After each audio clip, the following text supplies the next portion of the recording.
I assume we're starting up. I'm like, my timing's all off. It used to be better with us. I We had think a we're green live. dot that would come on the We second should. that we I don't started. see the tweet, but we should be live. Yeah, I assume we're live. Yeah. Anyway, hello everybody. Welcome to the Osmo.com live before lock show. You're getting a little pre-show meeting on the air because that's the show this is. We just wear our warts and all. But today, though, there are no warts. We have great picks, especially coming from the genius himself, my partner on this journey through a 3-game NBA slate. Fast Eddie Fear. See, How I you doing, almost Eddie? believe it when you say that. Most of the guys I've hosted shows with over the years, like, begrudgingly throw me accolades and then just like, this guy's full of shit. But apparently it's the Bryn, so I'm gonna say, yeah, they're good. But you're convincing. I can buy a Thank couple. you. I try. I believe in hosting. I believe half the host's job is to make other people look good, and Yeah, I it's do like a lot of professional shows. wrestling. You have to sell. You have to Exactly. sell. If you Yes. sandbag, nobody looks good. Nobody looks good. You steal the show by selling the other guy. Yes, that is actually 100% the way I view it.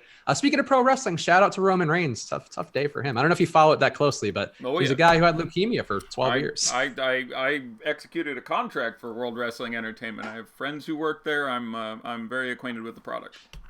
Okay, I used to work there too, actually, 10 years ago. I worked in their PR department as a coordinator. But I then Chris worked on Benoit a collectible card game, the Raw Deal card game, which was what got me. Like I followed wrestling from like the 80s because I'm old as shit, and then didn't look at it for a good 13, 14 years. Missed the Attitude Era.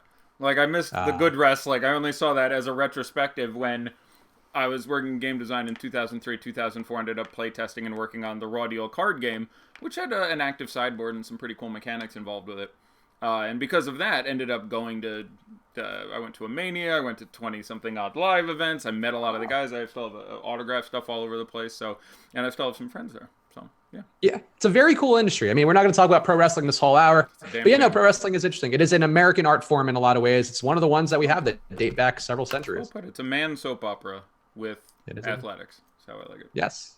And they sacrificed their lives for us. So, yeah, shout out Roman Reigns. Anybody fighting Roman leukemia Reigns out has there? apparently had leukemia diagnosed remission for a dozen years, and is a big fish in the company and stepping away to deal with his illnesses. So, shout out to that man. Yeah, anybody battling that stuff, it is a month to be aware of it, obviously. So every month is, but especially this month, pink everywhere. Let's talk some basketball stuff right up front. Actually, just first of all, everybody in the premium Slack gets first priority for questions we're going to answer. That's just the easiest way to work it. We want to reward the folks who are part of this community and supporting us as much as we can. But we are keeping an eye on the premium Slack and the YouTube channel. If you are a premium member of Vosmo.com and you're not on the Slack, there's an article on the site to go do that. But join now. A lot of great information, a lot of smart guys exchanging their thoughts every day, as well as bumping you up the queue. So join us on there now. If you're not a member, promo code live before lock will get you 1 week free. And you get all the ownership projections, all the data we reference, Awesomo's rankings straight from his own projections, Eddie's projections, Josh's projections, which have been fantastic so far this year. So go join us on all that now. Let's talk value up front, Eddie, because the people always want to know. We got 3 games, a lot of value. Not uploading. I'm not sure what's wrong here. So I'm having a mild technical issue that I'll be dealing with as we speak. I'll keep stalling then. No, So we'll talk about. Keep talking. But something went a little hooey there. But I'm gonna go ahead. Well, I'll do 2 things at once, but they did not upload, which is fine. It's Okay, 3 well, games. give me- I can we were basically talking talk about every player, but this is Yeah. Go ahead. We were talking about your one value guy before we got on, and I think you might as well just throw him out there now because you seem like you love the guy. You've had a lot of great data backing it up. So give the people your guy who you felt like is an important value play to have on this slate. Yeah, if I was playing this slate, I would play 100% Montrezl Harrell. And I do not 100% often. This is actually my first 100% of the regular season, I think. You did for J-Val, didn't you? Or at least, or you did like No. the second that it locked. No, I didn't quite get there. Someone said if you had to, whatever, I would say then, yeah, if I was playing this slate, I would probably play. And it was fine. It was, whatever, 30 for 5,500 or something. But this is actually... so basically, whereas they have enough guards and they can go small, and that's a concern for the Clippers, and you could get some foul trouble out of Montrezl, who could be a little handsy and has to deal with, obviously, Mirotic and Randall crashing down the lane, and, of course, Anthony Davis, and that could go badly. These 2 teams met twice in the spring of last year, when the Pelicans had already transferred or transformed into their ultimate form, if you will, Sans Boogie into pace monster, and DeAndre Jordan at the time lost a ton of minutes, and you didn't see a ton of, or I think even any Boban in those games. But in those 2 games between the Clippers and the Pelicans, Montrez played over 30 minutes in both games over the bench, had over 40 fantasy points, over 45 in one of them off the bench, and it makes a lot of sense. You can't run nobody with any size out there, right? Especially when they have Mirotic, Randall, and Anthony Davis. You can't be like, sure, we're going to stick Tobias Harris at center. That'll work fine. It's not going to work fine. They will just destroy you. So, and that's one of the real issues with this, dealing with this Pelicans team, is they run 100 miles an hour and are huge. That's not a combination you usually see. Usually it's, as a coach, you're, okay, I got to figure out how to deal with this. They're either playing really fast and small, or there's a couple of huge dudes out there I can't guard. When you have both of those, it's very difficult to handle. So, yeah. So he's not that expensive, as you alluded to in the green room, so to speak. He is coming off a huge game, and so that's unfortunate, because that will increase his ownership somewhat. But I still have to be... okay, so it doesn't like the format of the file here. Okay, so I'm starting projections over. This is gonna be fun. Sure, we'll start them over. There's only 6 teams. I'm thrift, if you will, and we'll endeavor to make this work somehow. But yeah, Montrezl Harrell's my guy. It's a 3-game slate. A lot of it is pretty chalky. You're going to see a lot of people, go Fultz, go McConnell. You're going to see a lot of people go Embiid, obviously, for reasons. Other people on the Sixers, although I don't think it's actually a boon for, Covington at all. It's a slight one for Redick, because I don't think the minutes increase superlatively if my guess on the rotation is right. Again, we're waiting on some news as far as who they're going to start there. I think they will start TJ McConnell, if you want my guess, by the way. They still haven't said, but I think TJ McConnell starts. They keep Fultz in the second unit. Nothing wrong with playing like $4,900 Fultz. That makes sense. Nothing wrong with playing Embiid. There's been games in the past where Simmons was out and Sarge picked up a ton of extra minutes, and they sort of changed the way that played. So I think there's some merit there. But I think that people look mostly on that. The Clippers are the 4th most popular team sort of to look at here and knows stuff about, so people aren't quite as zoomed in on that team. So yeah, there's other edge points. I would play more Gallinari than Tobias Harris in this matchup. There's a couple other decision points where I think you can squeak out some edge, but my big edge if I'm trying to make money tonight is Montrezl Harrell. And even though there are ways it can go wrong, them just going a different way, foul trouble turning it sideways, anytime you have massive exposure to one player, shit can go surly. I would have 100% exposure to Montrezl Harrell tonight if I was playing. Wow. All right. So even with that caveat, you're all in. I get it. I think it makes a lot of sense. And I think Josh had a similar thing on his video this morning on the strategy video. Who can really defend AD? And I think on the other side, and Montrez is about as close as it gets, at least in terms of a match, but he still clearly can't defend him at all and really can't defend much anyway. But at least he fits. So he'll be on the court, I'm sure, a ton. And I think it makes sense. 100% of Montrez is scary, though. But at 4,300 on DK, that's tough for 10x upside, potentially. Yeah, and he takes a power forward spot on FanDuel, which I will say is tricky because FanDuel, I believe, employed a dartboard to determine their positionality today, because they got fucking creative. So you can, if you want, play Joel Embiid, Nikola Jokic, and Anthony Davis, even though they have no flex spots and only one center spot, because Anthony Davis and Nikola Jokic are power forwards today. Now, Anthony Davis is kind of a power forward. Nikola Jokic, I have no goddamn clue what you are smoking. They stick him out there next to Plumlee for a while, and he kind of tries to guard the 4 once in a while. But anyhow, you can play 3 centers on FanDuel tonight, which gives you a very unique. Try to build Jokic Embiid. I want to try that now. Is build Jokic Embiid Brow, which is $34,300 in salary, which is a lot of your floating salary there, and see what you can stick at the other places. But if you randomly hit it, you play McConnell and Fultz and Avery Bradley, and can't play Montrezl because he's power forward, probably some Etuan Moore in your life in that lineup. And that's pretty I'm gonna stop working on my projections for a second and see if that's vaguely doable. Hold on, this is gonna be good times for everyone. Here we go. Okay, Anthony Davis, Joel Embiid, Nikola Jokic. Who'd we talk about? Avery Bradley, and who else is cheap? This is fun right here. This is fun for me. You got Gildas Alexander also cheap. Ooh, Pat Bev also get in cheap. There, Shea. What's about Shea? All right, I got. Don't forget Stanley Johnson too. It works. Stan the man, who is your guy, who you were like, I think, okay, if I put Stan in there, we're down to 4,250 a player for a shooting guard and a small forward. But I I think this lineup can exist. Torrey Craig, there you go. You're starting, TC. Get in there for value. 7% usage rate, Torrey Craig. Yeah, I really don't want to play him, but you can play Embiid, Jokic, Anthony Davis, Juancho, Stan, Torrey Craig, Avery Bradley, Shai Gilgeous-Alexander, and TJ McConnell.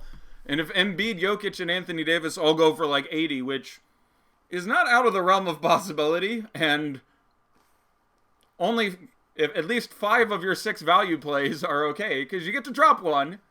Might be okay, 4 of them are okay. If all those guys go for like 80, you win all the money. So that's kind of fun.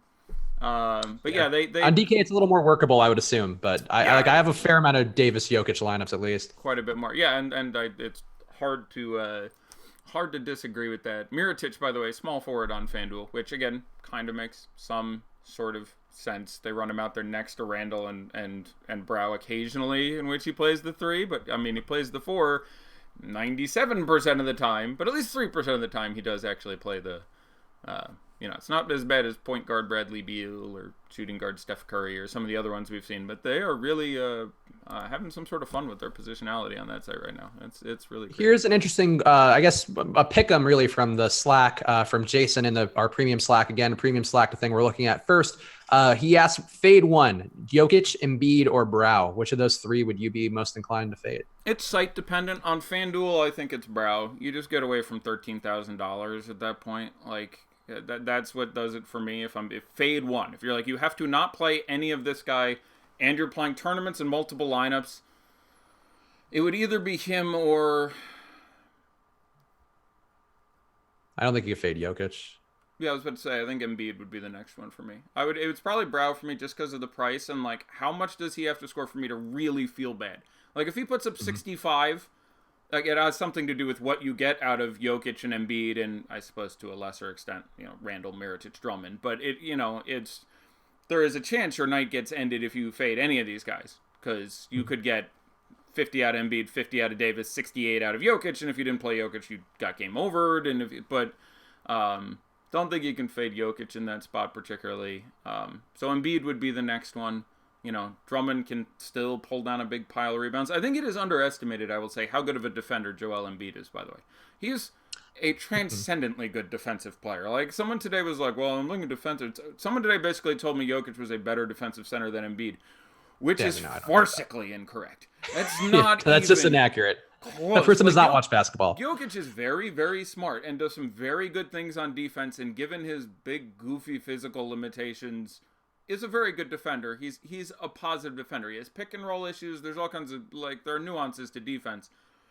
Embiid is a phenomenal defender. Like, he is scary defender. He was, there was, looking back over the last couple years, it's like him and Gobert in a class and then a pile of other guys. So, yeah, and if you look at, games between him and Drummond, they've played 3 games against each other in their NBA careers, and you basically have Jokic can still get, or Embiid rather, still gets points and rebounds. Like, here's the points and rebounds in the 3 games in which they started against each other in their careers.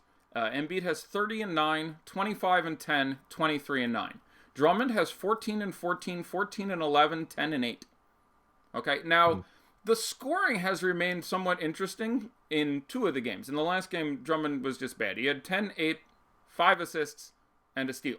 Yeah, that's pretty shitty for the price you're paying for him. In the first 2 games, he had 14 and 14, an assist, 4 steals, and a block. 14 and 11, 6 assists, 5 steals, and a block. To make it kind of competitive, those are exceptional games. Even in the matchup, which does favor that... and the amount of activity going on in the post will raise those numbers a little bit, but he would average 3 steals and blocks, not 6 or 7. So Drummond is in play by nature of it being a 3-game slate and by nature of being as a spend-up option, of which there will be many others that are popular, and a center, of which there are many others that will be popular. So you get Andre Drummond at 9.5% or some number like that. That still makes him doable. But it's not good, and it's got a lot to do with, Embiid being preternaturally good defensively, which should lead you to think more about Reggie Jackson and Blake Griffin. And in theory, Reggie Bullock and Stan the Man. But I think if I'm, angling the Detroit game, it's, okay, I think Drummond takes 6 shots. And because I think Drummond is only going to take, and by the way, that's not like total hyperbole. In those 3 games in which he played 29, 35, and 38 minutes, Drummond took 9, 8, and 8 shots. Like, it's just not a good place to put the ball. Could he get there? Sure. Embiid frequently ends up being a plus guy, more so on one end of the court. His defense does suffer in games in which he is offensively dominant. So he's an amazing defender, but most of the time, Ben is doing a lot of work, and he doesn't always get back as well as he should. So there is some relationship for Embiid between how well he produces on one end and the other. So again, Drummond randomly could get there, and you could get that the other way, but I'm probably more interested in the other 4 starters I don't think I want anyone off the bench for Denver or for Detroit rather, unless you're building blowout game and then you're Langston Gallowing or whatever the heck you're doing. Ish maybe, I guess, is technically off the bench. 3-game slate, I can see getting that Ish in there, but I'd have no issue with. Sorry, couldn't help it. But yeah, I don't mind. Just not to cut you off. I don't mind Drummond as much as you do. So I haven't been impressed by the 76ers rebounding at all, and I think Drummond, too, one thing which is noteworthy is usage rate is actually up a lot compared to previous years. It's about up 10% to where it was most games last year. And granted, that isn't a matchup with Embiid, but I do think there is more of a movement for him to get shots. And I just don't think the Sixers are that good on the glass right now. And I think Embiid's a good defender when he tries, but I don't see him really trying much in this matchup. I feel like he's just going to jack a lot of threes. It's him with an open offense and him kind of having the run of the house. And that's sort of the spot where I do think Drummond can strike, and at much lower ownership than some of the guys. Like, I don't mind him as a pivot to one of the big dogs we talked about. Okay, I think I would just let it go. There's enough badness going on there and enough goodness with the other centers that I just don't think I would play any, but that's sort of just a personal... Like, I like taking stands whenever I can see a way that it'll work. So I like, no Jeremy Lin, none of this kind of... They're like, I really enjoy being like, just get that guy out of my pool. But Drummond should be low enough owned, and it's not impossible he gets there to, So it's why I try to argue both sides of it. Like, look, here's ways I can see you getting the Drummond game. Embiid can be more focused on offense. I think that's the way to approach it. Sorry, please.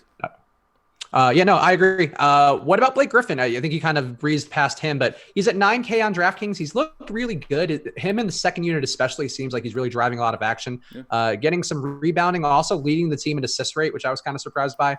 I guess I shouldn't have been, but I mean, more than Smith and Jackson, I think it's interesting. I like the point forward Blake role.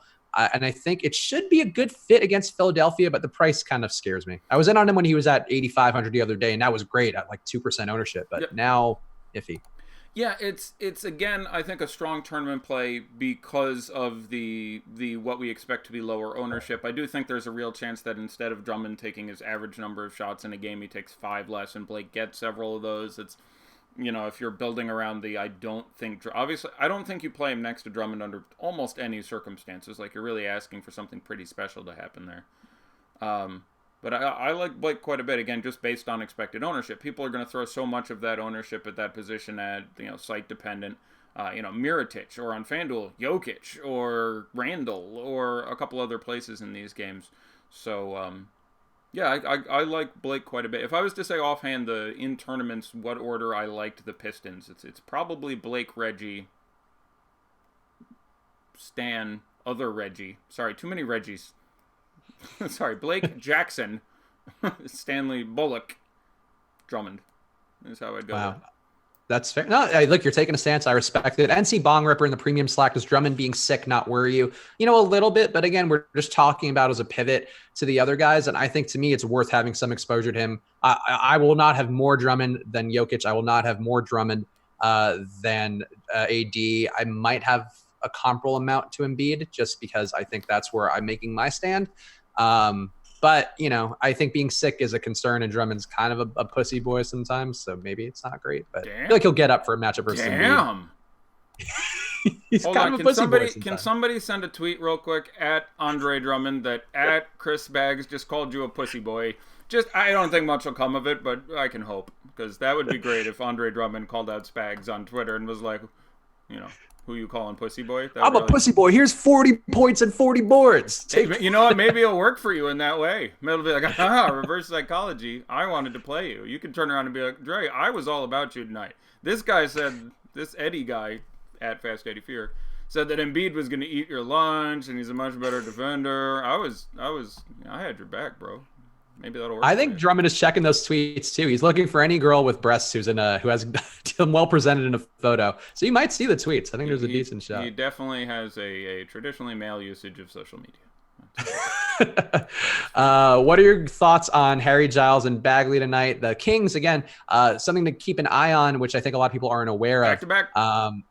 They're paying at the fastest pace in the league. And I think people just need to recognize that fact. Like, they're playing at an outrageous pace. They were at the lowest pace last year. So, it does change things a lot. But what are you thinking about Giles and Bagley? And what are we thinking about Bjelica this time? I still have to like Bjelica as sort of a value play. I mean, 2 of the last 3 games he started and played 30-plus minutes. Dave Yeager's a dickhead, so I have no idea this could go sideways. Don't play Bjelica and Bagley because they're probably the 2 most inversely correlated players on this slate. Like, they're both 3-4 hybrids who take each other's minutes, who just don't do that. But outside of that, I think Bagley and Giles are the this game blows out plays. So if you have Brow and if you're spending your money in the other games, I'm a bigger fan of playing Giles and Bagley. If you're playing Jokic, in which you're hoping this game stays competitive or is a good game by whatever metric you're judging, then I'd be more inclined towards playing Bjelica. If you understand what I'm saying. You're going to try to correlate. I think the game is good, then you want guys who expect to be starting. You think the game goes to shit? Well, then okay. Then definitely Bagley and Giles have some more of an upside there. I can't in a vacuum pick Giles over Bagley, though some places it does save you a lot of money. FanDuel is still, 38, 39, I think, so it fills your punt purpose there. Again, FanDuel's tough for me because he's not named Montrezl Harrell, and he's not named Jokic or Brow or any of these other monsters, so my power forward position is oddly competitive tonight for me if I was playing on FanDuel. Yeah, and I agree with there. And I fully just to point out too, like, I actually like Bagley and Bjelica both today, but not in the same lineups. I think they both, like, one of those guys is going to have a decent day. I have more Bjelica again, even though I'm getting him on every other day where he plays like shit. So well I think that makes me fear. Yeah, no, it's good. I missed the 32-point day. I got the 4-point day or whatever it was, which just murdered a bunch of really good lineups I had. So today, who knows? Bjelica. Yeah, that's how that goes. I can pronounce her name. Help me. Yeah, you pronounce his name correctly. You think you'd be like, dude, I'm like one of 4 guys out here who knows how to say your name. Give me some credit. I correctly pronounce your name. Come on, bro. Let's see. There was one question. One question about 2 guys we talked about already. Would you go Bullock or Bjelica for legalized in the premium Slack? It's a good question. I would probably still play Bjelica in cash between those 2 guys.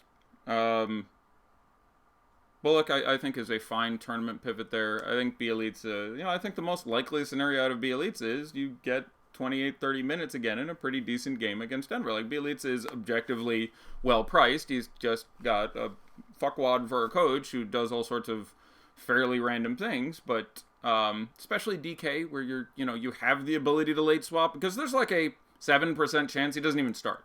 I don't think it's likely, but there's some real chance they just go, yeah, Bagley's starting tonight. It's like, oh, okay. So I'm more inclined on DK, but if he gets the start, shit's going to have to go pretty poorly. I do think Denver is a very functional offense, which I think does lead more towards Bjelica as opposed to Bagley. Bagley's going to come in more often where they can afford to not play intelligent NBA players, which is a real thing where Bagley is preternaturally talented, but doesn't really always know what in the hell is actually going on, and so they can make, they can futz around with it a little bit. So, yeah.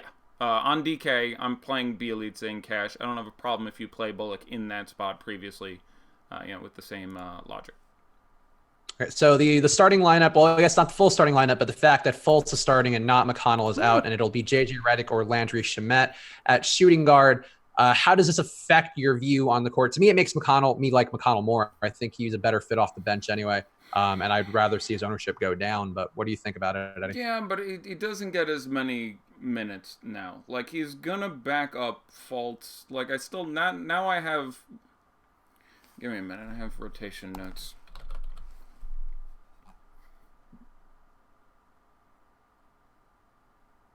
Yeah, I mean, I take that as like, and I think Brett Brown likes TJ McConnell as a player. He has let him run out the string many times when it didn't necessarily make the most sense in the world. But, this to me limits McConnell's minutes down to the 21-22 minute range because they're either going to start Landry, at which card, if they start the lottery, if they start Shamet at the 2, then he's still sitting in there with Redick, and those two guys are running the second unit. And again, 3 games late, I have no issue with you playing TJ McConnell. But I wanted him to start, because then you end up with Fultz seeing, sort of a similar load of minutes that he had, been seeing or coming in at the 2. But if they're starting it that way, then yeah, I view this as good news for Fultz, bad news for McConnell, good news for Landry. And still sort of neutral on Redick. So I think Redick will be a little bit overowned. No issue with playing JJ Redick. He showed, for example, in the last game, he can certainly do some damage with this time, but not the best matchup for him. So little plus for Fultz for me would be my takeaway here. A little minus for Timothy John. What would you do with Shamet, especially on FanDuel for our guy Greek Ink in the YouTube chat? I like Shamet as a player. I don't know that I trust him in this matchup, with a bunch of high usage player or higher usage players on the floor. But what are you doing with Landry? I still have him looking probably at about 17 minutes. That makes him perfectly reasonable. Like, he's going to be... I would have liked him more if he wasn't talked about so much and not in, I'm presuming, Fantasy Labs tweets you were talking about with me there and various other strong media, because now just his ownership bumps a little bit. I still... He's very playable in tournaments. I assume he's like minimum on FanDuel and 3,300 or something on DK. I'm sure the prices are very tolerable. But, he's just tournaments for me, would be my answer. He might be a cash punt. I'd have to look at who else is in the exact prices and positions, and it's going to be site dependent there. He's a guy I would not mind having in a tournament. It's a 3-game slate. It's... there's no preternaturally good value out there that should just be phenomenal. So, yeah, I'm fine with running him in a tournament, and conceivably as a cash punt if he was, the only guy at that price. He's going to see time now. That means something. Zach Scott again in the YouTube chat. We are keeping an eye on both chats, and we'll go back to the premium Slack in 1 second. But I think this is a worthwhile one to address because it is an important value pick to pick between. Would you go Beverly or the rookie Shai Gilgeous-Alexander? If you had to choose one, which of those two guys would be better? They're pretty similarly priced. Beverly a little more in DK, but close enough. Neither of these two teams play again tomorrow. 2 teams play again tomorrow. They are, I believe, the 76ers and the Kings. Which should factor into our calculus here just a little bit. Again, usually back end more important than front end when reviewing these things. But I think it's the 76ers and the Kings play again tomorrow. Sorry, I'm just running the rotations out in my head. I would be a little more inclined to play Pat Beverly between those two guys. And I think too, going against Peyton seems like a nice spot for Beverly, or even if he plays Drew, it doesn't really matter. I think he could still get a little bit of peripherals there, which would be a boost for Beverly, get his confidence going. I like the whole Clippers backcourt a lot. And I think, honestly, I wouldn't be surprised if you could get with playing both guys because they're cheap enough and the pace is going to be out of control for them compared to where they've been playing. Yep. But yeah, I think it's interesting there. What about Lou Will? Lou Will's a guy I love. I'm a little worried there might be a little too much tailing of Lou Will tonight because everybody seems to know he's due to go off and has been shooting a lot and missing. Yep. What do you think about his prospects? No, I think you got it right on the nose there. I expect him to be somewhat popular. The merit to playing him is he can be an explosive offensive player. The matchup is basically the best one you're going to get in the NBA, and even if he only plays 24 minutes, he can very possibly put up 37 fantasy points, and his price is down. The reasons to not play him are he's popular and hasn't been getting as many minutes as he was getting last year. There's a lot of competition out there for his minutes where they want to play Avery Bradley and Shea and Beverly, and there's only so many guard minutes out there, and we can expect that to continually limit him. But again, his price is low. So I guess I don't have a strong take, and I don't like trying to generate one. I don't look at no Lou Will and be like, oh, that's terrible, and I don't look at Lou Will and be like, sweet, you've got the nut play there. So I guess that makes me a little lower on him than most people, but there are some fairly decent defenders who can pick him up on the other side. Like, I'd certainly rather play Alfred Payton. It's up to 6,400 on DK. Guess what? Still too cheap. It's getting closer. 53. Okay, that was too cheap. 58. That was still too cheap. 64. Still too cheap, but we're getting there. We're getting there. He's on that list of the Trae Youngs, and the 12 other guys have been like, this dude's just too cheap. Numbers coming up. He should be about 73, 75. It's about the number he should be. So we're getting there, but still he's just too cheap. Do you share my view at all on the Pelicans backcourt? I think they're in for some trouble tonight with Beverly and Bradley. I feel like I've seen production kind of come down on backcourts against the Clippers. And I think defensively, I mean, obviously those are two guys with a reputation for it. But I feel like they've looked a little sharper defensively on the backcourt guys, as opposed to the front court where like Harris and Gallinari can't defend a cold or sharp sneeze. Yeah, that's a fair point. It's not like the defense you get out of Gortat is. I mean, it depends. Again, defense is a really sticky term. Gortat is not a good individual defensive rim protecting kind of center relative to other people. He's a phenomenal be in the right place at the right time kind of defensive guy, and cuts off really. So it's if you looked up like defensive real plus minus last year, because of the way that's calculated, he would actually spike. I think you'd have Gortat in the top. Like, I'm kind of curious, but if you look for all of last year, you'd still have Gortat in like the top 15, top 12. So it's this is apropos of nothing, but just on my mind. I think your concern is well taken. Again, just still too cheap, and just still too cheap sort of overrides, maybe this matchup could end up being difficult. I absolutely agree, and it's happened before, that Pat Beverly can eat Elf's lunch. The issue being, there's just so many possessions, and Beverly's going to play in the mid-20s to high 20s in minutes, but Peyton's going to get time to salvage against, against Shea in the second unit, and, Bradley isn't everything he has been. So, like, the price still on Drew Holiday is still pretty compelling. He's $7,400, and he's still pretty cheap on FanDuel too. And I went back and was watching, a fair amount of tape earlier today of those spring games between those two teams.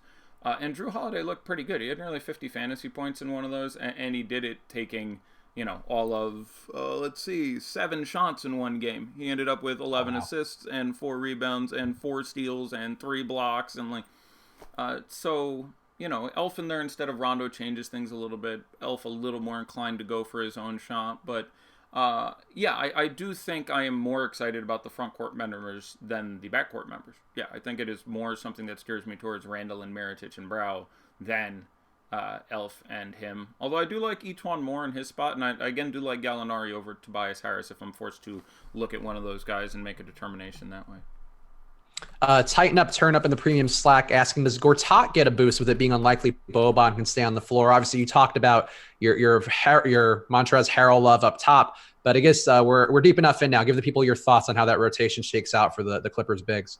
Yeah, I think you will get some. I don't think you will get more than 6 minutes of Boban in this game. I do think you end up getting only 18 or 20 minutes of Marcin Gortat, but it's a 3-game slate, and he's cheap as hell, and the pace is out the wazoo, and he's done this, with the Wizards for years, where he just randomly gets a game where he gets, even in 24 minutes, he used to be able to get 16 and 11, 3 blocks and 2 dimes. You'd be like, oh, wow. So, like, when Gortat comes down in the 4Ks, yeah, he's very much worth a play. So, I still can't look at it as a game that necessarily plays to his strengths, but there have been at least a couple times in the last 3 years where I was like, this isn't really a game that plays well for Gortat, and he just went out there and got his right in the beginning. Dealing with Anthony Davis on that end of the court doesn't seem like a lot of fun right now. I think they're much more like, I want to get the ball into Gallinari's hands, who's going to see various amounts of Etuan more. You may see that, rotation stepped up there. They may try to see if Avery Bradley can stick down on there and spend more time on Mirotic. Like, I'm kind of curious how these teams defensively align. But, if I'm the Clips, I'm trying to get the ball in Harris's hands or in Gallinari's hands and using the actual strong matchups I have as opposed to trying to make, Gortat versus Anthony Davis work out for me. Yeah, that seems fair to me. And I don't really trust Gortat in any sort of situation like this where, he could pick up foul trouble really fast too. He's going to go hard at AD for about 5 minutes and then he's just going to get eaten alive. Let's see. There was one good question in here. From Jago in the chat, and there's some similar questions on YouTube. What are the chances all 3 Philly guards hit value between Fultz, Shamet, and McConnell?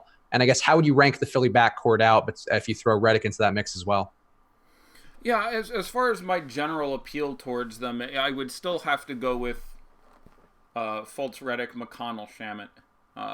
Nothing real controversial there. Fultz at his price, I expect to see extra time and extra usage at this point. So at 49 and 56 or wherever his numbers come in, that's just a solid play. Now he's going to be owned, so I have no issue with not playing him, but I do like him to get the value in a pretty good matchup there and see lots of Reggie, and there's no reason that he can't make that work out. I would rather play Reggie Jackson than Markelle Fultz between those two guys. I will project Markelle for a little higher, but Reggie Jackson is a big fan of dealing with Landry Shamet and TJ McConnell and Markelle Fultz as opposed to Ben Simmons, and he's still priced low. And again, I don't like the Andre game, so I do think some of the usage shifts over there so that I can't upload projections. I've tried several times now. I don't know what the issue is. Anyone who has, I'm going to spend some time for our premium members during the show. Send me private questions with anything you have, because I don't know why this isn't working. I'm glad it happened on a 3-game slate. I assume it's a formatting issue with the file, but I'm in the premium Slack looking specifically at my private questions. So anything you want to ask me that you don't want to go out over the show, I will multitask and answer those, because I apologize. This is something we're supposed to have. It's worked every other day, but it's a pain in the ass. Yeah. Website things are hard. We we are running website things can sometimes go south, especially as you grow. We've learned that a few times the last week or so. Important to me the premium guys think they have value. So I'm looking for screenshots. I'm looking for what would you change in my lineup. I'm looking for whatever. So I see messages coming in now, which is good. Let me move the microphone closer to myself, which I should have done a half hour ago.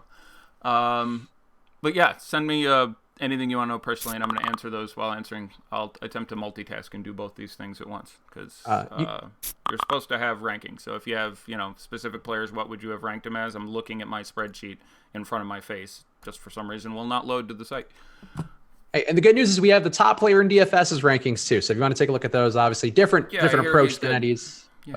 But yeah, he does okay in sports. So go check out Osmo's rankings on the site if you just need something to help guide you. You mentioned Reggie Jackson real fast, and I just want to vent on Reggie Jackson. So in that last game, I think it was his last game last week. I had a ton of him, and he was looking fantastic. And he had, I think, 30 points or 30 fantasy points at halftime. Did nothing in the second half, and it was the most. He had 22 and change at halftime, and ended with 26. Yeah. that was basically yes. I think he got stat adjusted down a little too. Yeah. I was all over my guy as well. Holy shit. Okay, thank you for taking me up on my offer. 17 people. Okay, this will be interesting. It's like a celebrity in the Slack. My God, what a treat. Here we go. We're working through all the questions and everything. One that might be relevant to everybody, and it's a real specific question for MPW in the premium Slack. Who is the best DK GPP utility for 3,500 and under? No one comes to mind. Certainly, I don't think I built anyone that low toying around with lineups today. But I will speak on guys that low. Langston Galloway is a play if you're building a blowout lineup there. I would rather play Langston Galloway than Glenn Robinson III, though they would have that same function. Ian Clark was out of the rotation one of the last 2 games, so that is not encouraging for you. Amir Johnson is, never someone you're excited to play, especially on DK where you're taking his score. But the last 2 games, he had 18 and 23 fantasy points in his 14 and 15 minutes. I do like him against the bench fours that they throw out there with Lure and various other guys. Probably in tournaments, the best is going to be Darius Miller, who's going to play minutes in the low 20s and can just happen to make 5 or 6 threes for you. And then actually Landry Shamet is pretty interesting too. He's seen a lot of time. So I guess Shamet is the best play there in cash or GPP. Let me make sure I'm not, before I say it wrong again, let me make sure I'm not skipping someone else. But yeah, I think Shamet is just the best play in that range for cash or GPP, just based on the scarcity of minutes in that rotation. Guys I would consider pivoting to and playing instead would be Darius Miller. Langston Galloway is playable. Amir Johnson is playable.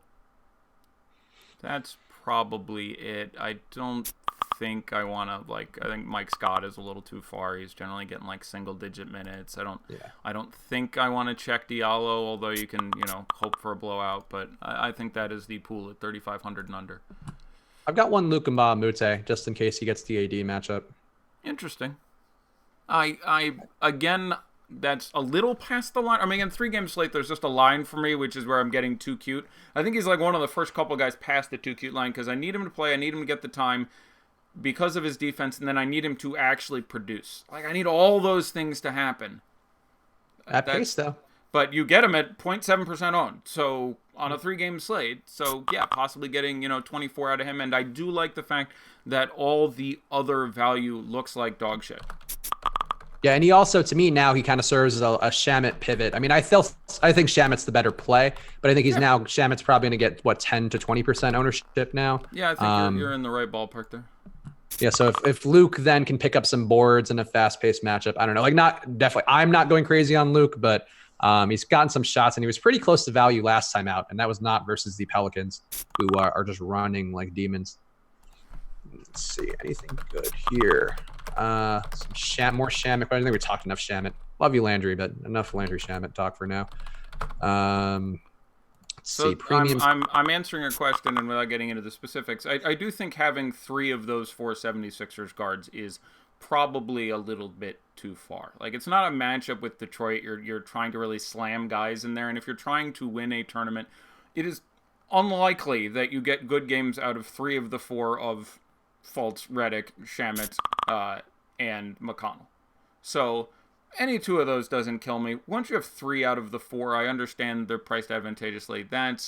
At that point, I've decided to stack that game. So at that point, I'm also playing Blake and maybe like Saric and Reggie, and then throwing in 2 guys from the late game and hoping Brow goes for 100, because obviously you've built a very cheap lineup there, so it's then Brow and Guy. I think that lineup makes sense, but unless you are running it back with a Piston or 2, that seems like generally more exposure than I'd be thrilled with 1 or 2 lineups. And people are talking about, oh my god, you guys are not fucking around. They like, bravo. I said give me personal messages, and they're coming. So yeah. I think I was just making a point. I don't think I was answering anything. So I think you got enough in there. Let's do some quick either or type questions. Would you go, this is a Nuggets one. We should maybe talk more about the Nuggets peripheral pieces anyway. Would you go Torrey Craig or Juancho Hernan-Gomez for a DK GPP for Kenneth? I'd play Juancho. I think Torrey Craig, I would project for an extra 2 or 3 minutes on average, but he's just not a fantasy guy. It can happen. It has happened. We like the matchup. But I'll go with Juancho for similar ownership and just the possibility he gets there. But that is, at that point, you've moved to a blowout play. So I guess my best answer would be, are you also playing Jokic or De'Aaron Fox or anyone else where you are spending up on the starters in that game? Fox almost doesn't matter because they're just playing him 38 minutes no matter what. But if you were playing Jokic, at that point, I probably play Torrey Craig because you're making an investment already in the starters being good. So the implied responsibility to the other money you've already spent would be enough for me that I'd go off who I consider to be a better tournament play in Juancho, and I'd stick with Torrey Craig in that situation. So basically, it's if you're playing Jokic, I would play Torrey Craig. Elsewhere, I would play Juancho. Bernie in the YouTube chat asking, what's the deal with Avery Bradley? Is he hurt or what? I don't think he's hurt. I think he's just, there's a lot of guys, a lot of mouths to feed there, but he's still getting minutes. So I actually don't mind him in this matchup. I think if you're locking him in, I think that's not a great move. But yeah, I think in part of a rotation of that Clippers backcourt, he does make sense to me. Yeah, again, it's the Clippers backcourt profile similar to the 76ers one in that, look, they're not all going to get there, but somebody's going to get there and be pretty good. I don't know if it's Shea. I don't know if it's Beverly. I don't know if it's Lou. I don't know if it's Avery Bradley. But they're all sharing a butt ton of minutes, and that sort of limits the upside. Though I will say, 3 out of 4 of those guys feels better to me than 3 out of 4 of the 76ers, because the 76ers are playing Detroit, and they're playing the fucking Pelicans, who are just, they might as well put on the little track bibs and run around the court, because they're moving, kids. So that one, I still don't want 3 of, but I'd be much more tolerant to it than playing 3 out of the 4 guys there. So the answer with Avery Bradley is, you need him to get threes and steals and shit. He's like 3,900 on one side. I'm fine with that in tournaments. But yes, he looks less engaged. You're dealing with a 76ers lineup that now has Gallo and Tobias going full speed. Those guys are just carrying the water on offense. Those guys take all the fucking shots. So there's just nothing left for Avery Bradley as opposed to being on other teams where he had greater role in the offense is the easiest way to point it out. So the minutes are down. He used to get a lot of fantasy points based on rebounds. That has obviously come down based on the other guys on the team. You had that 1 year in Boston where he was averaging 8.5 rebounds a game or whatever, just because they had no one else on the damn team who could rebound. So yeah, So he's fine in tournaments. I'm not over the moon. Let's talk more in depth about the peripheral pieces in Denver, because I mentioned it. Also, one quick thing, by the way, I am putting content now every day, or we are putting content every day now on our Instagram and Snapchats. You can see the link to the Snapchat on our Twitter at Osmo_com, but follow the Instagram. That's probably the easiest way. Every day there's going to be an Instagram story with me giving like the fastest possible worldview of the angles I'm looking at on a slate. So go follow that now at Osmo_com, because I have some takes on there. But one take that I do have on there, which we can share now because it's not proprietary information, I think Denver's in a fantastic spot, and I'm loading up on Denver, guys, because, again, Sacramento's pace has been so high, and I think the concentration without Will Barton there is really interesting to me. But how would you rank the non-Jokic? That's a brilliant point, and I should have spent more time talking about, because you're absolutely right. This is again a team that just, when they played Phoenix, all the starters were good, which is rare. That does not happen in fantasy basketball more than every 40th or 50th game, where you're like, wow, all the starters got value, and they didn't even get like their full minute loads. There was somewhat of a blowout going on there. You had bench guys get value too. That was somewhat of an unnatural number of steals and blocks, which obviously pump your value there. But now you take Barton out of there, who's a bit of a usage whore. You put in Torrey Craig, who's like, what, shooting? Which hand? Like, he just doesn't really factor into the offense a lot. Yeah, like that's very well worth pointing out. And I do think those guys, like, who on this slate is like Gary Harris? Like, I like Gary Harris at $6,500. He was great last game. He can pick up defensive stats. Jamal Murray, nobody wants to play Jamal Murray. He was an abortion last game with fouls, and my knee hurts, and I forgot how to shoot, and I fouled someone else again, and I can't make free throws. Like, he was terrible. Millsap has had several, stealing games, and then Jokic, I don't think I need to sell anyone on. But yes, I think generally your point is brilliant and absolutely appropriate. I'm excited to play. I would want to have a Denver guy, not named Nikola Jokic, in almost every lineup, because someone is going to be good, and they are all going to be under-owned proportional to their value, because, taking Barton out of there, all their usage goes up. You're hoping the game stays close so they get full time out of it, but the matchup with the Kings is exceptional. So I completely agree with that point. I have it in my notes and didn't say it, but you are 1,000% correct. Great minds think alike, Eddie. That's what we're here for. Oh, that's all. I think all those guys look great. One thing, which a site which I don't think has been updated this year, but I like it a lot. Fantasy 5x5 had some interesting correlation stats. And I don't know if they've updated yet this year, but Murray and Jokic, I think, are the one part of that has a positive correlation. But I don't really care about that. I'm still playing all those guys tonight. I think they're in a really good spot with this Kings team, who is playing fast, but really also defensively not very good. Also, fun fact, the Kings averaging 130.7 points a game. How is that a thing? The Kings are averaging 130 points a game. The Pelicans have not failed to get 30 points in a quarter yet. Wow. That's fun. They have not had under 30 in a quarter yet. So, like, that obviously implies 120, and they must be averaging fucking 140 out there. Like, they're averaging some, it's not quite 140, but they're averaging an insane number. So, there's some, the offensive rebound thing plus freedom of movement. So basically, and apparently Vegas didn't count for this. If you bid the over on every game this year, you're up some number of units, I would think. But the more fouls called, which also leads to more free throws, which also leads to more scoring for the freedom of movement, which also leads to weaker defense and more open shots, and then offensive rebounds reset the clock to 14, not 24. Yeah, scoring's up, kids. Yeah, I kind of view the Pelicans to me, and this is like a weird cross-sport DFS analogy. The Pelicans to me are like the Rams kind of wide receiving core, where I think you can see all three of those bigs have like a pretty big year. Like, one thing that jumped out to me when I was doing my slant go, that's the football one, switch and hedge column today. Mirotich's usage rate is higher than Anthony Davis's right now. And Granted, he got hot down the stretch there when Davis is on the bench, and that probably has it a little. But the fact they're even close blows my mind. Yeah, it's again, the difference being Mirotic does very little for you defensively, and Anthony Davis does more defensively than any other player in basketball. So that creates the disproportion in value between the two of them.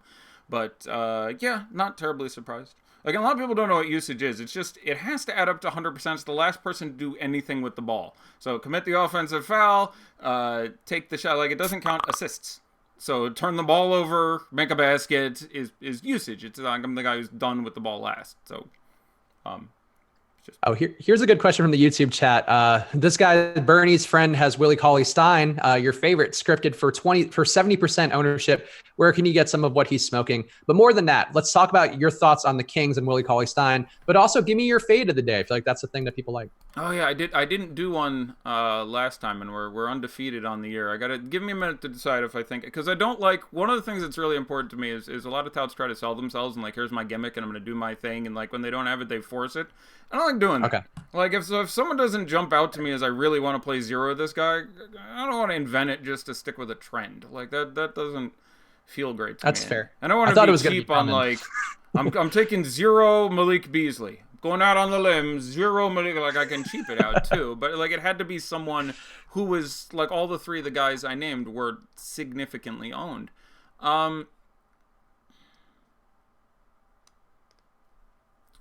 So my take on Willie Cauley-Stein is I don't have much issue on FanDuel. There's just better places to go. I don't think I want to spend $7,400 on Willie Cauley-Stein. DK is $5,900.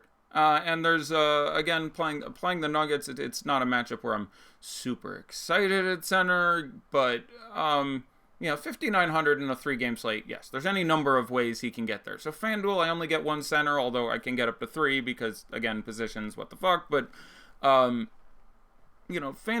if I made 150, I would probably end up with, 3. DK, if I made 150, I would probably have, 10. Willie Cauley-Stein, which again is still 7%. I'm coming in under. I'm disinclined towards the matchup here. It doesn't play out correctly in my head, and the numbers bear that out as well. But some of the other Kings pieces, I think Buddy Hield will go under-owned. I would rather play Gary Harris, but that's costing you some more money. But just plays from this team. De'Aaron Fox at 7,100 has been a busy boy. 8,000 on FanDuel, he can still really get there. Ton of minutes too. Yeah, and I mean Jamal's going to guard him. Who's pretty much the worst defensive player starting for the Nuggets. I think it's fairly safe to play at this point, even with the 5'9" out there. But Bielitsa we've discussed. Shumpert is in play. Like I hate feeling point chasey, and he's probably more owned than he should be. But he's 42 and 4,300. Showed last game he can have a big game. Now, the 2 games before that, he averaged a half a fantasy point a minute, which is generally what he does. He's just not a super offensive guy here. But, when Willie Cauley-Stein has a bad matchup, which he does, and Bielitsa gets the time, which is what happened last time, instead of Bagley, with Bielitsa being a deferential offensive player, and, Fox is distributing, you end up with Hield taking shots, and then someone else has to shoot the damn ball, and if Shump gets the matchup, maybe it's him. So I don't think he'd find his way into my cash lineups, but 4,200, 4,300, I wouldn't have any issue with you playing Shumpty Dance in just about anything. 3-game slate, Yogi Ferrell is in play. Justin Jackson is in play. Not guys I like, but, the ownership versus the likelihood of them randomly putting up. And again, it has something to do with the absence of exceptional value. Like, I guess maybe account faults, but when someone talks to me and says, I'm interested in playing, Yogi Ferrell, the answer to that question to me has a lot to do with how much of the other value I feel very confident in. If in these 3 games there were 4 guys at 4,500 or under who I felt really good about, I'd have almost no interest in Yogi Ferrell because he needs to get there and exceed those guys, which is much, but there's not a ton of value I look at and go oh yeah, that's going to be money. So the hedge plays like playing Landry Shamet and Yogi Ferrell, etc., become much more appealing to me. Yeah, I think that makes sense. And also, the news apparently is that Landry Shamet is starting, according to the people in the YouTube chat, at least. I don't know if it's in this chat. Yeah, it is correct. So let's burn through some either or questions that we have in the premium Slack and the YouTube. Premium Slack going first. Would you go Covington or Bielitsa on FanDuel? I would play. That's really, really close. Setting aside price entirely, they end up really close. I think, it's FanDuel, so there's small forwards, which is sort of the abortive position there. You're going to have a sick ownership on Mirotic. I want to play Mirotic and Gallo there if I possibly can. But then you're dealing with Covington, Bielitsa, And Etuan Moore is even down a little bit. I don't hate Etuan Moore, who gets a really nice matchup here. I think they do end up with Gallo on him a lot, and he can work around him. So I don't mind Etuan Moore. But between those two guys, I will probably play Bjelica, save the money, which might do something for you, which is $700, and I expect to have a little bit lower ownership. All right, so just give me the names so we can burn through all these guys, because I don't know how many of these people got their stuff answered today. Today is Sarge or Covington tonight? Sarge. Mirotic or Randall for Jay Doria? Mirotic. Let's see. Would you go Pat Beverly, Lou Will, or Reggie Jackson and Langston Galloway on FanDuel? The former, but make sure you're running it back with Jokic in the power forward spot. I'm getting my opponents confused. Make sure you're running it back with some Pelicans, which I'm sure you are. Sorry, I got my team confused there. But if you're running the two Clippers, make sure you have Brow and Alfred, or Drew and Nikola. Like, have a couple guys to run it back with to capitalize, really get the most out of your correlation. McConnell and Harrell, or Shaman and Fultz for cash?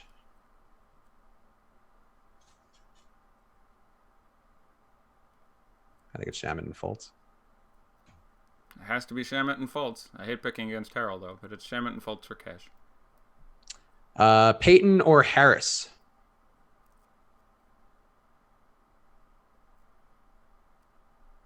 Harris for me by a lot. Yeah. Harris and everything. Elf or Jamal Murray in a FanDuel tourney?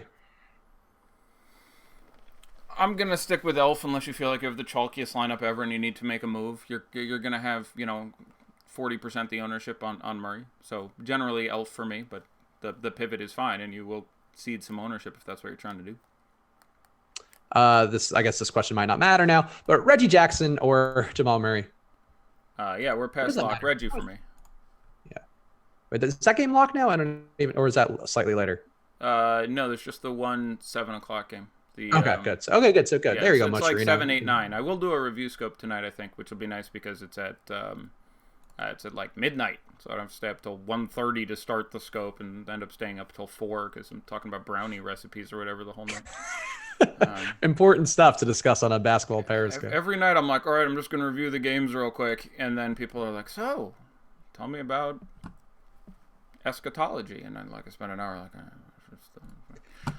also, this is officially, by the way, this is the post show. People liked us doing an accidental post show the last time that we were on. So hey, this is the official end of the show. Now it's a little more casual. We're not just going to slam questions and stuff. We're just going to bullshit a little. Yeah. And there are late slates, so feel free to continue with questions. That's fine. Yes. So a little less urgent. Ownership, if you're curious. Yeah, this is why I just don't absolutely know TJ McConnell. This is a very Jeremy Lin, Cameron Payne situation with TJ McConnell. Oh no. Can you think of a way in which TJ McConnell isn't good tonight? I can. Hint, he's TJ McConnell. Don't get me wrong, he hits upside games, but he's not starting at this point, and he's anyway. Fultz 46%, McConnell 38% at number 2. Redick 32%. That's a little more reasonable. Covington 22%, which is good. I do think you'll get under the number. Actually, Kawaisenberg in the premium Slack asking if we could play Daddy Like. So do you want to confirm which ownerships Daddy likes or Daddy does not like? Nice job, Kawaisenberg. Sure. So Markelle Fultz, Daddy does not like relative to ownership. There's nothing wrong with playing Markelle Fultz, but seeing him at 46%,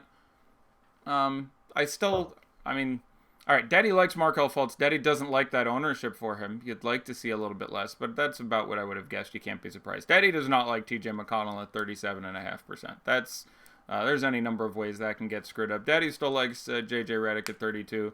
Daddy likes Robert Covington at 22. Daddy likes Joel Embiid at 22. That's fine. That can work out. That's lower than I would have thought. Daddy likes Sarge at 20. Daddy likes Reggie Jackson at 11.9%. Daddy does not like Reggie Bullock at 11.6%.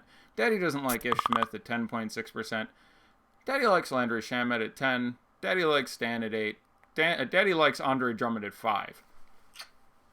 5%. That's the point at which, and that's what I was saying. I forget what number I threw, but I said you're going to get him at single-digit ownership. Daddy does not like Zaza at 4. Daddy always likes Langston Galloway, even at 3. Daddy's fine with Amir Johnson at 3. And let's hold on. Did someone play themselves? 0.15% Ben Simmons. Congratulations. You just played yourself. There it is. Yeah, Ben Simmons. Watch out for that back, guys. Back problems in a 20-something-year-old man, not the best. True. Backs and feet. Feet and backs are Yes. just like they never get better. Like I was really, and with exception, Durant's feet have stayed good. He had bad feet problems for a while, and for a big guy and a tall guy, like feet suck. That's not fun. I'm being reminded, by the way, that we had Fultz at 49%, so I guess we were pretty spot on there. So make sure to use the ownership percentages that we use at Osmo.com. Again, promo code live before lock will get you 1 week free. But yeah, go check those out because again, the ownership is an important part. Eddie's impressed this upon you guys on every show, and we try to do that as well. Ownership is how you win tournaments and knowing where to go and where the field is. So make sure to use promo code live before lock now and get on board. And Daddy will hopefully like you. So that's there's a very creepy like pedophile vibe with this game that I didn't really realize when so like that's the thing. So I have a 13-year-old daughter, and in my previous life to being a parent, I have been fortunate enough to have had at least 2 women dress up like a schoolgirl for me, and and yeah, right, it's a bonus. But Nice. once you have a daughter, it's just terrible. Like it's just terrible. Like it happened once after, and I'm like, yeah, no. Now it's no. Big no. So just, I guess what I'm saying is if you plan on having kids, make the other thing happen first. Because if you're anything like me, it gets very, oh no, like afterwards. FanDuel ownership, TJ McConnell, 43%. Yeah, okay. Markelle Fultz, 22%. See, Daddy like that. Just because he's a little more expensive, but shooting guards kind of absent. I guess you get Drew out there and all the Clips guys. Maybe I'm forgetting one. Reggie Bullock, 12%. See, there I'll go with the Fultz at the 22. Like, again, Bullock is well cheaper, 4,400 versus 59. But, again, TJ McConnell, 43. Dario Saric, 22. Daddy like. Embiid, 42. Daddy, like, but that's obviously a number. Redick, 29. And here Redick is well less than Fultz. So there's a real difference between the sites. Glenn Robinson, 2%. Ish, 15, Daddy does not like. Like, sure, the Ish thing could happen, but you're getting a little crazy now. If Reggie... Ish, one thing to note with Ish, I did watch that Pistons game because I'm a sucker for any basketball that's on at all. Yeah. Ish handling the ball a lot more than Reggie in the second half of games. Yeah. I've been surprised by that. Yeah, but they've been. I don't think that sticks forever. Maybe it does, but they've been talking about Reggie as a closer. But they brought up, if you watch the end of that last game, Ish brought it up every time. Reggie literally went and stood in the corner and watched. Yeah, it was Reggie, weird. what the fuck I was doing? surprised how uninvolved he was. Set a screen, run behind him, do something. Like he was just standing there. So yeah, that was a little Reggie bit. is not very active. You're right about that. I was just like, what are you doing? And like he had rested a long time. Like they took him out with like 6 minutes into the third quarter and brought him back with like 5 minutes left in the fourth. This was the game where he had that terrible second half. And every time Ish drove for the game-winning layup, Ish was getting active, and Reggie was just like, doot, and stood in the corner. I'm like, the hell are you doing? You just had a 30 real minute break. Maybe run around, attempt to get the ball. And just, corner. I believe they call that pulling a white side, where you're visibly sulking because you're not involved in the offense. Yeah, I don't. Zaza, 9%. Daddy doesn't like. You're being a little too cute there. People see those big numbers coming up because Drummond's been foul trouble. If Drummond's ever out, 100% Zaza. Yeah. I feel that fully, but not right now. They'll run small a lot. They're not going to run Zaza more than like 26 minutes, I don't think. But Landry Shamet, 9%. Okay. Stanley Johnson, 13%. And Daddy doesn't like. That's a little too high. Although it's small forward on FanDuel after Mirotic, it's a bit of a...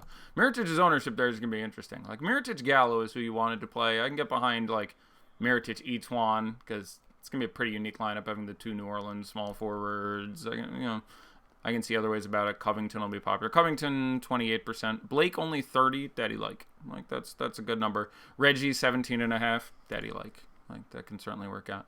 Like, Reggie is only slightly more owned than Ish. Now, Ish is well fucking cheaper. 4,600 versus... I got to find another Reggie Jackson again.